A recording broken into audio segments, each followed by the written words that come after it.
Raidījums Veselības kods. Raidījuma vadītāja Svetlana Aleksejevā. Rīgas pirmā slimnīca veselībai ilgtermiņā. Esiet sveicināti raidījuma Veselības kods, kur es, Svetlana Aleksejevā, kopā ar medicīnas ekspertiem runāsim par mūsdienu ārstēšanas iespējām un nākotnes vizijām veselības aprūpē.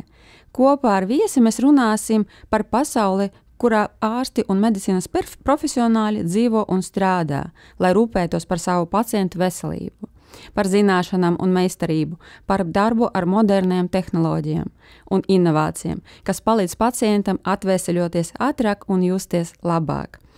Piedāvāju doties kopā aizraujošajā sarunā ar doktoru Vjačeslavu Popkovu, ķirurgu ar specializāciju laparoskopiskā un bariatriskā ķirurģija. Labdien, doktor! Labdien, labdien! Paldies, ka atradāt laiku mūsu sarunai. Paldies, ka paaicinājāt. Doktor, gribētu sākt mūsu sarunu ar jautājumiem par jūsu profesijas izvēli. Pastāstiet lūdzu par sevi, kā jūs nolēmāt kļūt par ārstu? Pilnīgi nejauša. Tiešām? Tiešām, jā. Tālējā 89. gadā. Mums bija skolā tāda profesionālā orientācija. Un man pilnīgi nejauši nosūtīja uz slimnīcu par sanitāru, un es trapījos tieši ķirurģijas nodaļa. Un tad, laikam, tajā 89. gadā es izdomāju, ka, ja es iešu pēc skolas, es iešu studēt medicīnu. Tiešām nejauši. Jā. Un tad jūs jau uzreiz zinājāt, ka tā būs ķirurģija bez nekādām tur novirzēm? Nē, dzīvē man kaut kā pārēt uzreiz pārējo ceļu, bet es kaut kā nekad nepiekrītu. Un es izdomāju kļūt, neskatoties uz to, ka es sāku savu visu medicīnisku dzīvi ķirurģijas nodaļā, tomēr es biju domājis par citām nozarēm. Un par ķirurģijas es izlēmies praktiski jau pirms absolvēšanas. Kāpēc tieši laparoskopija un bariatrija? Kas jūs tur tā kā piesaista tajā virzienā? Nē, priekšā vienmēr jāraksta vārdu ķirurģija, jo laparoskopija ir tikai metode, un bariatrija tikai veids no ķirurģiskas operācijām. Bet laparoskopija ir tas variants, kad mēs drīkstam darīt kaut ko ķirurģiski ar mazāku invāziju pacienta. Tā ir maz invazīva metode. Bariatrija mums ir viens no laparoskopijas bariatriskiem tipiem. Labi, sapratu. Un kas ir jūsu profesijas aizraujošākā daļa un kas tiešām sniedz to labāko gandarījumu? Kāpēc es izvēlējos ķirurģiju? Es domāju, tāpēc, ka toreiz es vēl biju ļoti nepacietīgs. Man gribējās redzēt rezultātu uzreiz, praktiski momentāli. Un no visas medicīnas nozarēm veidiem, man liekas, ķirurģija dod tādu iespēju, jo, teiksim, salīdzinot ar iekšīgām slimībām, tur ilgstošāk tas ārstēšanas process, bet ķirurģijā tu izdarīji un pacients praktiski jau uzreiz izvesaļojas pēc tavas operācijas. Un tas vienmēr man patika, un līdz šim man tas patīk. Jā, forši tiešām. Es kā nebiju domājis par to, ka tiešām ir ļoti ātrs rezultāts, ko tu vari redzēt. Bet kā ir ar asinīm, nebija nekāda baila? Nē.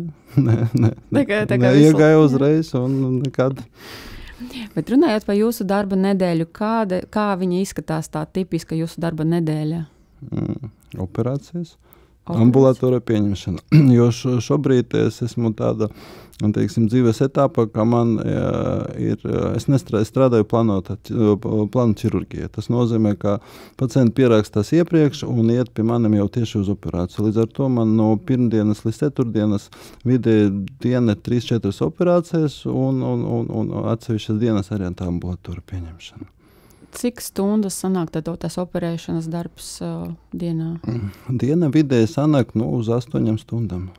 Tie ir operācija laiks. Protams, ka mums ir starp operācijām, bet ir operācijas laiks 8-10 stundas. Diezgan tāds garš, tāds garā darba diena un ar tādu lielu atbildību, bet kas ir tas grūtākais, jo man pēc izskatās, ka tiešām tā ir ļoti liela atbildība, bet varbūt jums kaut kas ir tāds, ko jūs varat pateikt, kas ir tas grūtākais jūsu darbā? Grūtākais vienmēr, ja tu kaut ko izdarīji un kaut kādīgi neiet pēc tava darba, to vienmēr grūti emocionāli uztvert. Un man liekas, tas grūtākais priekš manim, manā darbā. Ja ir man kaut kādas komplikācijas vai kaut ko es jūtu, ka es nebiju pilnīgi koncentrēts un neizdarīju varbūt visu, ko es varēju izdarīt, tas varbūt to man pārdzīvot ir grūtākais. Bet, piemēram, ja mēs runājam par jūsu profesiju, kāds ir biežāk sastopamais maltīgais priekšstats par to, ko jūs darat? Ja runāt par ķirurģiju, jo ļoti bieži domā kaut kā cilvēki, ka no ārsta viss atkarīgs. Bet tā gluži nav. Tomēr ķirurģija ir liela nozīme ārstēšanas etapā, bet no cilvēka ir ļoti daudz atkarīgs. Kā cilvēks noskaņots, kā viņš uzvedās, kā viņš pēc tam ievēro visas rekomendācijas, tas ļoti, ļoti būtiski pēc operāciju perioda.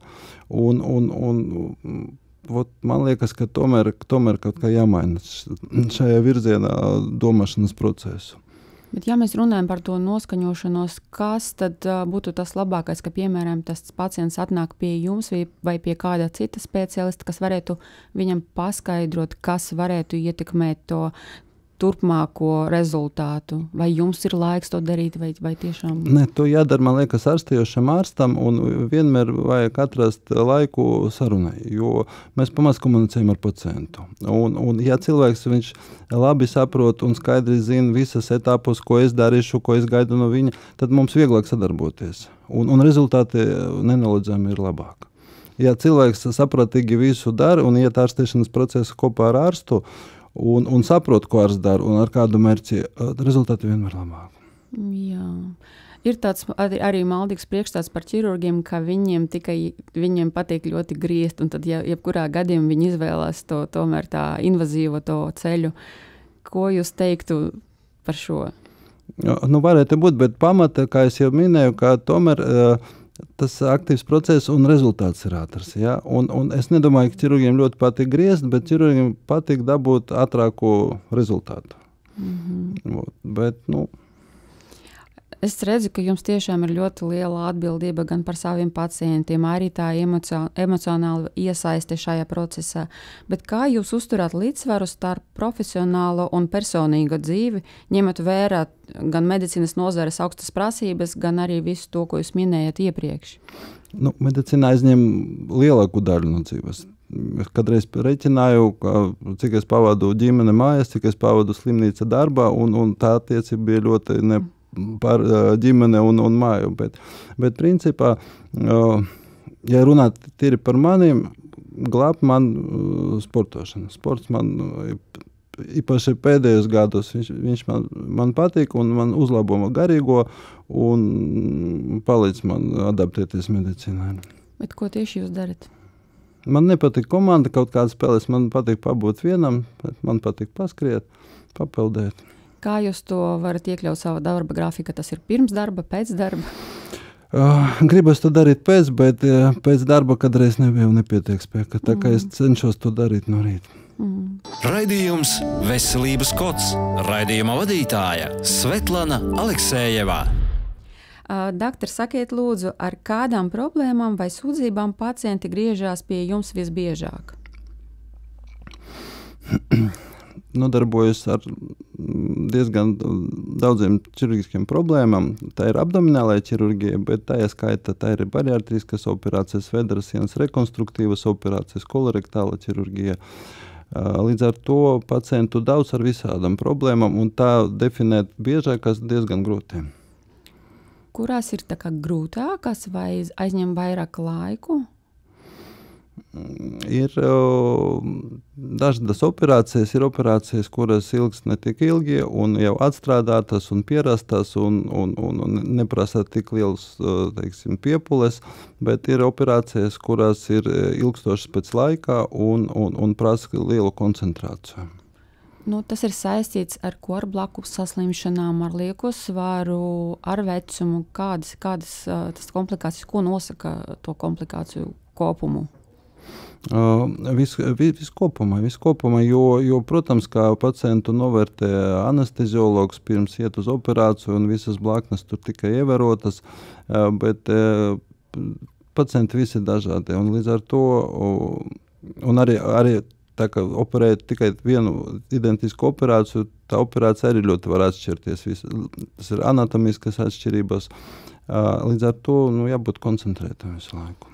Man, piemēram, kā cilvēkam, kurš diezgan tālu no ķirurģija, un kā arī mūsu klausītājiem, varbūt grūti saprast, bet vai jūs, piemēram, zinat, cik aizņems laika, piemēram, viena vai otra operācija? Jā, noteikti zinu. Tas ir vidējais laiks, tas ir no iepriekšējas pieredzes, savas pieredzes, kolēģi pieredzes, un mēs arī plānojam tas operācijas, jo man priekšā ir operāciju grafiks, un, teiksim, es zinu, ka man ir laiks līdz 4, un es plānoju, protams, vidēji zinu, cik ilgs operācija. Ja mēs runājam, piemēram, par abdominālām operācijām vai arī par bariatriskajām operācijām, vai mēs varam noteikt kaut kādus tos 3 cēloņus, kas varēja izraisīt šīs problēmas, ka vajadzēja atrisināt ar ķirurģijas palīdzību? Mēs strādājam pēc indikācijām ķirurģijai, un vienmēr cenšamies ievērot indikācijas, jo skaidri zināms, ja tu izdari operāciju laicīgi un pēc indikācijām, tā operācija neses labu efektu. Līdz ar to visu, tur varētu būt ne 3 vairāki cēloņi, bet to visu vajag summēt un novērtēt un dot pareizu taktisku gaitu. Un mēs jau arī minējam par to, jūs arī minējat par to mūsu pirmajā blokā par laparoskopiskajām operācijām, par to ķirurģiju, un jūs teicat, ka tā ir mazinvazīvā ķirurģija, un kādiem gadījumiem tā ir paredzēta? Sākotnēji, kad mēs sākam attīstīt laparoskopiju sen atpakaļ, bija tikai dažādas laparoskopiskas operācijas, ko mēs spējīgi veikt vedera dobuma. Pašreiz uzskats ir tāds, ka jebkuru operāciju, kas ir iespējama vedera dobuma, mēs varam darīt laparoskopiski. Jā, tas panākam strauju progresu pa 20-25 gadiem, un praktiski nav neviena organa, ko mēs nevaram izoperēt pašreiz laparoskopiski vedera dobumā. Tiešām izklausās ļoti tā. Jā, tā arī ir. Jā. Tad īstenībā sanāk tā, ka ja mēs runājam par operācijām vedera dobumām, tad tās ir tikai laparoskopiskas operācijas, vai tomēr? Ne tikai, protams, ka ne tikai, bet ja pacients ir atkal strādājot neatliekamo ķirurģiju, tur ir savas limitācijas, urgenta stāvokli, ātrums, laiks un tā tālāk.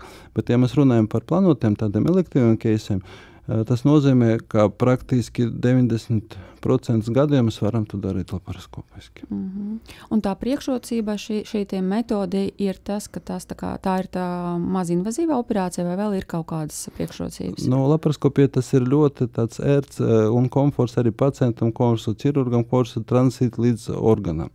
Teiksim, ja man jāoperē to pašu kuņģi, kā es to varu darīt? Es varu to darīt konvencionāli, tādēļ man jātais griezienu vedera priekšējā sienā, lielu griezienu, ar kuru es varu tikt pie tā kuņģa. Un tas ar laparoskopiju bez nekāda liela grieziena es varu tikpat labi, pat labāk tikt pie slima organa un izdarīt nepieciešamu operāciju. Tā kā laparoskopiju uzskatītu kā tādu foršu, komfortu tranzītu līdz problēmas vietai. Sapratu, bet ja jūs varētu novērtēt savu pacientu izglītības līmeni par viņu veselību, kā jūs to novērtētu, cik augstā vai zema līmenī tās ir? Pašreiz mēs dzīvojam tādā vidē, ka mums ir internets, mums ir Google, mums ir visi iespējama informācija, ko mēs varam palasīt. Skaitās, ka slims cilvēks, viņš ir profesors savā slimībā, bet neskatoties uz to visu, tomēr man šķiet, ka tas izglītības līmenis varētu būt augstāk. Īpaši tagad, kad tā visa informācija ir pieejama. Diemžēl nāksies sastopties ar problēmu, kā cilvēks sāk interesēties par savu veselību, par savu slimību tikai tad, kad tā slimība jau tālu aizgājuši. Un varētu būt, ja cilvēks to darītu ātrāk, un profilaksēs savu slimību, viņš nebūtu nonācis līdz tādai situācijai, kad jau vajag kaut kāda steidzīga palīdzība. Kā jūs domājat, kur ir tās problēmas sākums? Tā kā cilvēkus, piemēram, nemācās skolās, vai viņi, piemēram, ne īpaši rūpējas par savu veselību un nenāk pie speciālistiem. Kā mēs varam, piemēram, jūs kā ārsts varētu to, piemēram, tā kā uzlabot? Redziet, mēs visi piedzīmām veseli. Un iekšā, man liekas, katram cilvēkam šķiet, ka tas turpināsies visu mūžu. Un tā problēmas nenovērtēšana pievērt pie tā, ka cilvēks vienkārši neizdara to visu, ko mēs visi labi zinām, ko vajag, ko nedrīkst, ko drīkst. Cilvēki to neievēro ar uzskatu, ka nekas nemainīsies, bet mainās. Un tur, man liekas, tas problēmas sāknes. Jā, un sanāk tā, ka uz doto brīdi šis informācijas apjoms ir tik liels, un ir dažādi mīti, un ir dažādi veidi speciālisti, kuriem tiešām nav pat atļaus runāt par veselību, bet viņi atļaujas to darīt, un arī tos pacientus, kuriem, piemēram, ir kaut kādas smagas saslimšanas, viņi aiziet uz tādām netradicionālām ārstēšanas metodēm, un atnāk jau pie ārstiem tādā stāvoklī, kad ir jau pavēlu. Diemžēl tā ir problēmas, bet situācijas otrā puse, tad, kad, protams, nav nekādas cenzūras saistīts ar medicīnu informatīva vide, un līdz ar to katrs var izteikties, un diemžēl no tiem, kas izteicās, vairāk ir nekompetenti. Tā. Tāpēc tiešām jums, doktori, ir ļoti liela tā loma arī izglītot mūsu klausītājus par to, kas tiešām ir tāds moments, kā mēs varam uzlabot savu veselību un kā mēs tiešām varam rūpēties par savu veselību. Raidījums Veselības kods. Raidījuma vadītāja Svetlana Aleksejeva. Turpinot mūsu sarunu, vēlos pieskarties liekā svara un aptaukošanās tēmai. Pasaules veselības organizācija atzīt, ka aptaukošanas ir viens no 10 izplatītākajiem nāves iemesliem pasaulē. Tāpēc arī gribu jums pajautāt, uzdot jautājumu, kā ķirurgam ar specializāciju bariatrijā. Paskaidrošu mūsu klausītājiem, ka bariatriskā operācija ir pasaulē atzīta ķirurģiska metode aptaukošanas slimības ārstēšanai. Tad operācijas laikā tiek veikta kuņģa samazināšana vai pārveide ar mērķi samazināt uzņemtas pārtikas apjomu. Doktor, cik šī metode ir populāra mūsu valstī? Kļūst aizvien populārākā. Tas ir saistīts ar vairākiem tendencēm. No vienas puses aptaukošana stipri ir palielinājusi vide. Otrakārt, bariatriskas operācijas pašreiz ir pilnīgi drošas, atstrādātas un ar minimālu komplikāciju skaitu. Ja mēs runājam par to vēsturi mūsu valstī, kad bija veikta pirmā operācija? Par Latviju man grūti atbildēt, bet, ja es nemaldos, tas varētu būt, jāsāk runāt vispirms par operācijas tipiem. Ja vēsturiski sāk operēt saucamiem kuņģa riņķiem, kas lika uz kuņģi, tas bija obstruktīva tipa operācijas, un tas bija uzsāktas 2000 gadu sākumā. Varat paskaidrot mūsu klausītājiem, kas ir obstruktīvas? Tad, kad mēs rādām augstu spiedienu tajā mazajā kuņģītī. Un to grēdzinu lika tā kā uz laiku, uz visu laiku? Grēdzinu principā bija jāliek uz laiku, bet atkal, kāpēc pēc tam tas operācijas vairs tagad neizpild, bieži tas grēdzins palika uz ilgāku laiku un nebija izņemts, un bija problēmas jau pacientiem, ka veidoja izgulējumus un visādas problēmas ar kuņģi dēļ tā, ka stāvēja ilgu laiku. Un es saprotu, ka ir vairākas tās operācijas, vairāki bariatrisko operāciju veidi, par kuriem jūs tā kā varētu vairāk pastāstīt, un vai arī kuras operācijas biežāk jūs taisiet? Operācijas bariatriskas izdomātas bija diezgan daudz, bet pašreiz mēs paliekam praktiski pie tikai 2 tipa bariatriskām operācijām. Pirmā ir kuņģa apvāda operācija, angliski ir gastric bypass, un otrais tips ir kuņģa pēdējā rezekcija, angliski gastric sleeves. Tas operācijas viņi nesas labāku efektu, drošākās un ar mazāku pēc tam recidīvu skaitu. Ar ko tas abas divas operācijas atšķirās viena no otras? Veidot to sleeve gastrektomiju, mēs nemainām pacienta anatomiju. zarnu trakta anatomija paliek pilnīgi nemainīga. Vienīgi, ko mēs darām, mēs samazinām kuņģa pēc apjomu. Bet operējot gastrīgu bypass operācijas, mēs mainām arī tajā skaitā kuņģa zarnu trakta anatomiju. Mēs samazinām kuņģi, bet mēs arī izslēdzam no aprites arī daļu no tiem zarnām. Kas tieši ietekmē uz operācijas veida izvēli? Ir daudz faktoru, kritēriju vai viss rakstīts indikācijas, teiksim, pacientiem ar mazāku ķermeņa masu indeksu mēs biežāk varam pielietot slīvu gastrektomiju. Pacienti ar lielāku ķermeņa indeksu nāksies pielietot bypass operāciju.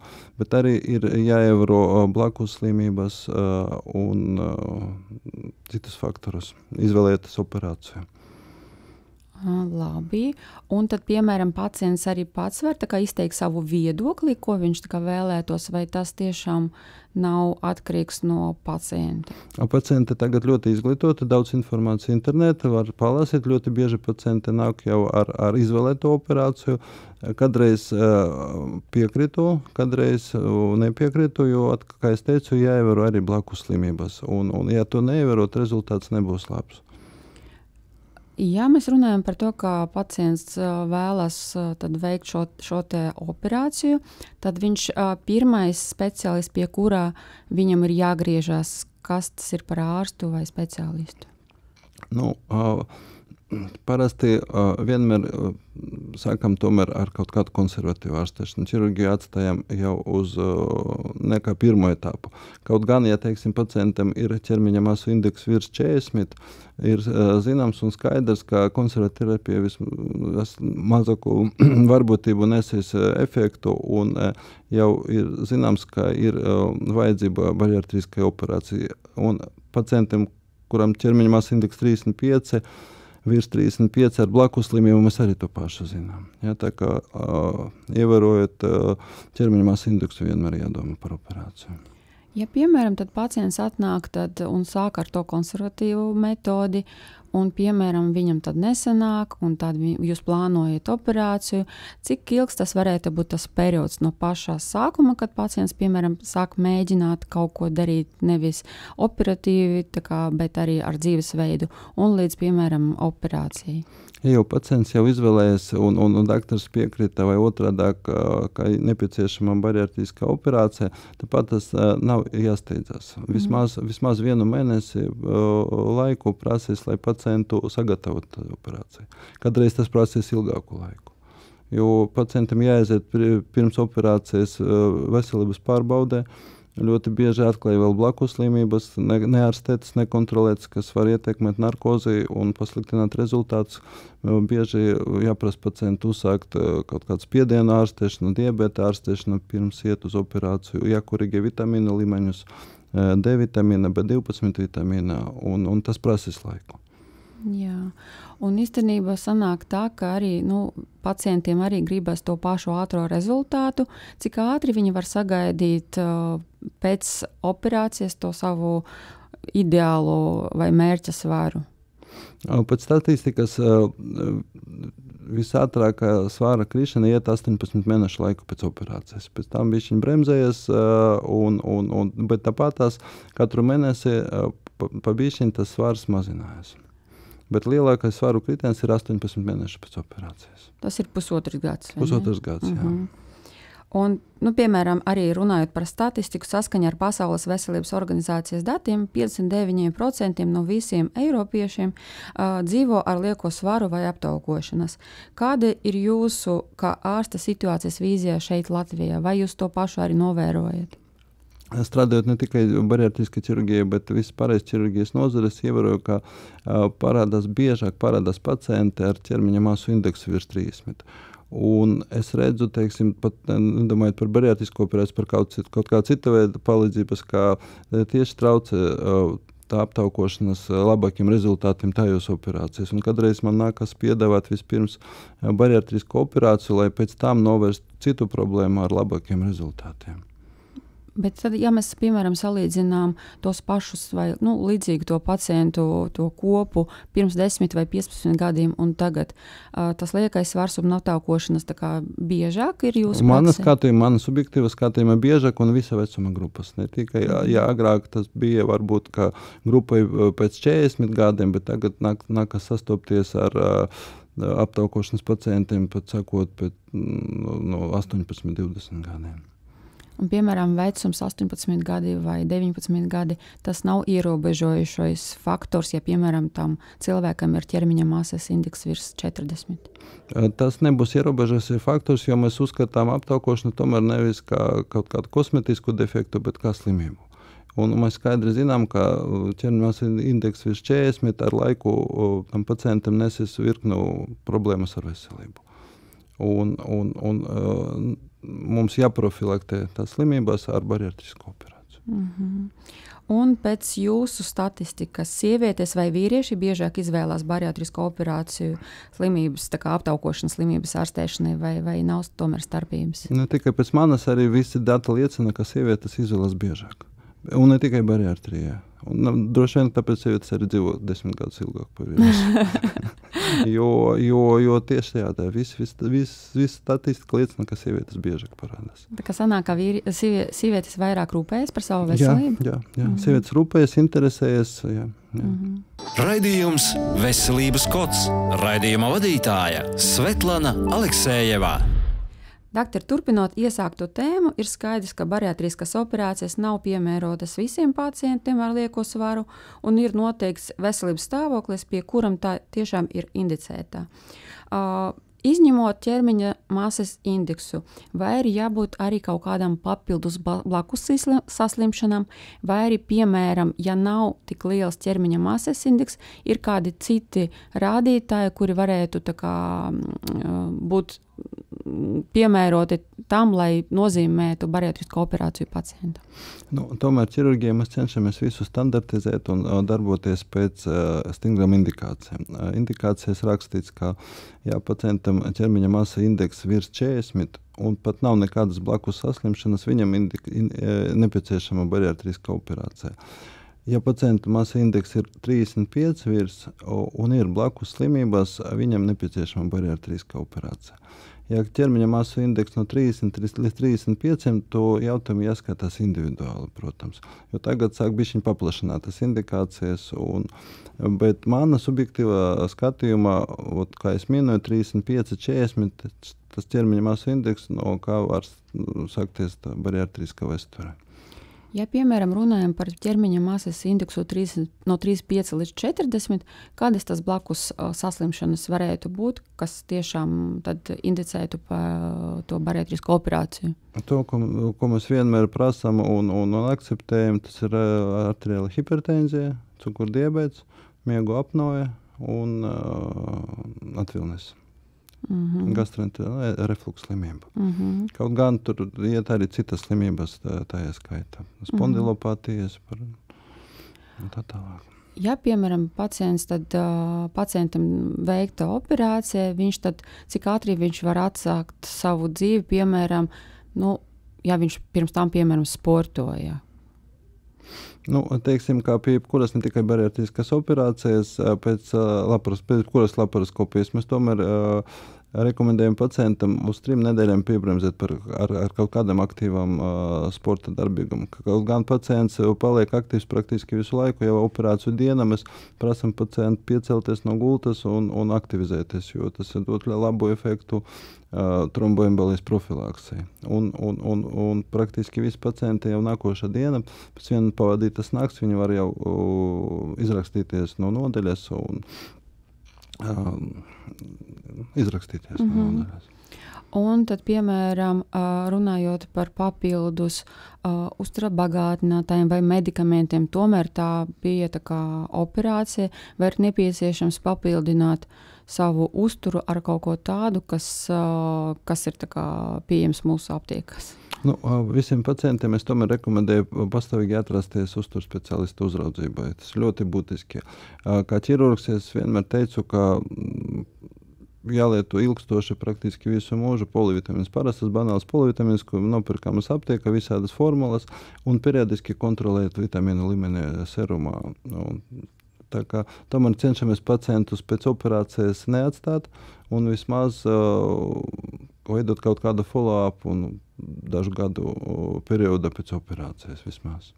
Jā, es piekrītu, ka tas follow-ups vai arī pēc operācijas aprūpe ir ļoti svarīga, lai tas rezultāts būtu labs, lai tiešām veselības stāvoklis nepasliktinātos, jo tomēr bija operācija. Bet par to apmeklējumu biežumu, speciālistu apmeklējumu, kādi tie ir speciālisti, vai tas esat jūs, tas ķirurgs, pie kura ir jāiet un tā kā jāstāst par to, kas notiek, vai tas ir vai tie ir citi speciālisti?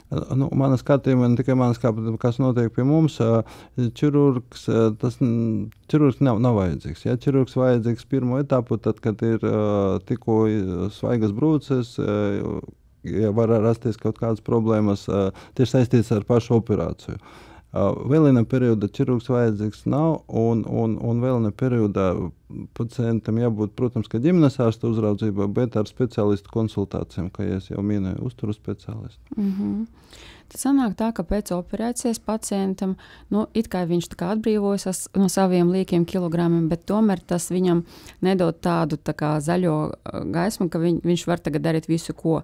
Tas veselīgais dzīvesveids tomēr ir jāievēro pēc operācijas, lai tomēr tad nebūtu tā kā solis atpakaļ, sanāk tā. Viennozīmīgi, jo bariatriska operācija neses rezultātu, bet to rezultātu vajag arī uzturēt turpmākā dzīve, jo dzīve nav sprints, ir maratons.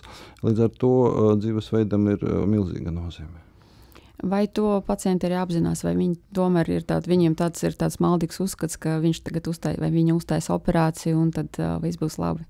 Kā mēs jau runājam paši pirmā blokā, ka tomēr pacients jāizglīto, un tomēr tā ir, ka pacienti paļaujas ļoti uz ķirurģiju, tas nevisai pareizi.